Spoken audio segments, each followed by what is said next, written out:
El presentador inicia el relato con un tono contenido, casi solemne, como si sostuviera una historia frágil entre las manos. Pronuncia el nombre de S.G. Giles despacio, dejando que cada sílaba encuentre su lugar. Habla de un regalo que llegó envuelto en silencio. No se describe el objeto, solo el peso que parecía tener.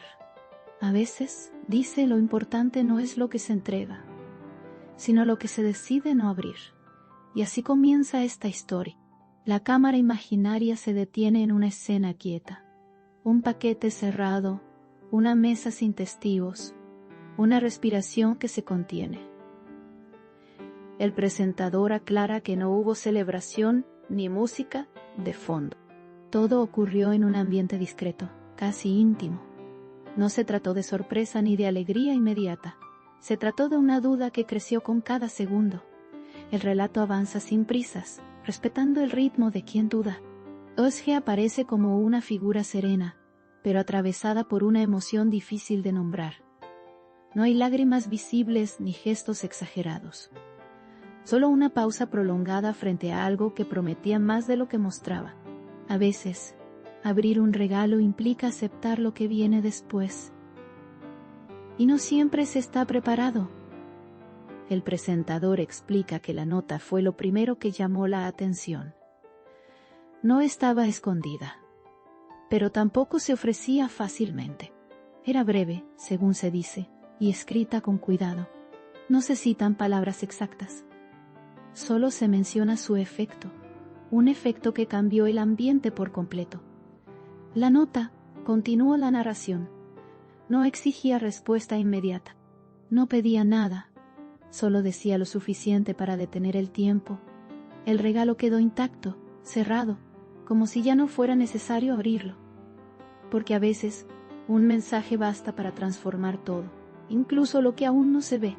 El tono se mantiene respetuoso.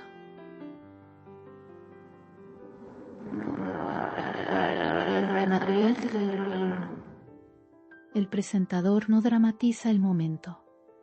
Describe con calma cómo una simple hoja puede alterar una decisión.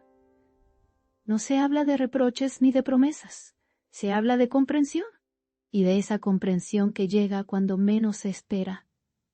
La audiencia escucha con atención, intentando imaginar la escena. El paquete sigue ahí, presente pero secundario. La nota se convierte en el centro del relato, no por su contenido específico, sino por lo que provocó.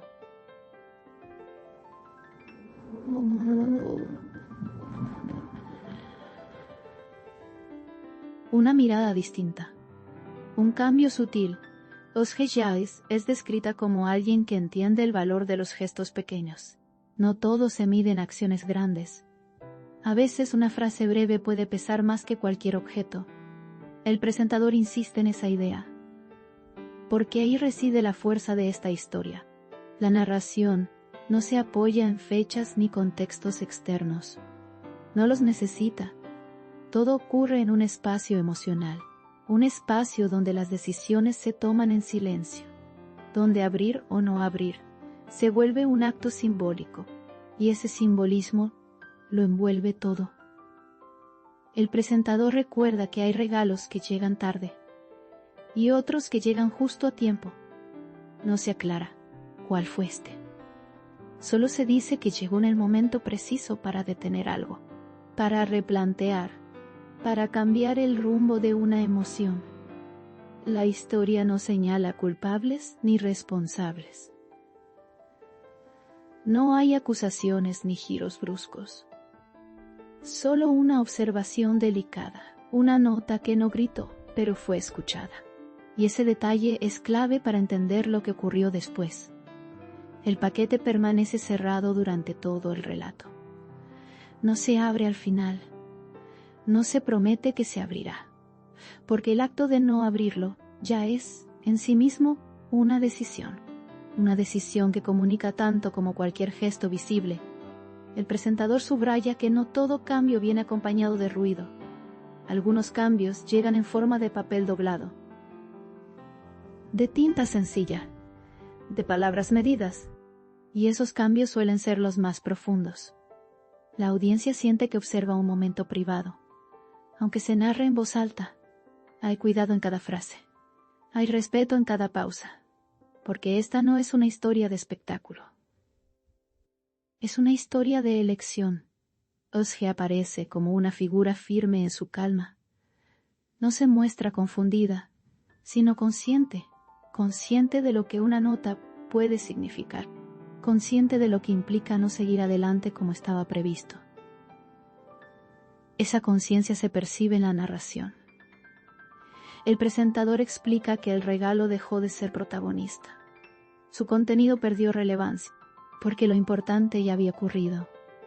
La nota había cumplido su función, había cambiado el aire de la habitación. La historia avanza sin resolver el misterio del objeto, y eso es intencional, porque el relato no busca respuestas concretas, busca transmitir una sensación. La sensación de que algo se movió por dentro. El tono se mantiene uniforme, no hay clímax exagerado, el clímax fue silencioso. Ocurrió en el instante en que se decidió no abrir. Ese momento marca un antes y un después invisible. El presentador recuerda que todos han recibido alguna vez algo que no pudieron abrir, no por miedo, sino por intuición, por saber que abrirlo implicaría aceptar una verdad, y no todas las verdades se reciben de inmediato. La nota, se dice, no cerró una puerta, tampoco abrió otra de golpe, simplemente cambió la dirección de la mirada. Y a veces, eso es suficiente para que todo sea distinto. La audiencia no recibe una conclusión cerrada. Recibe una imagen, un regalo intacto, una nota leída, una decisión tomada en silencio. Esa imagen permanece.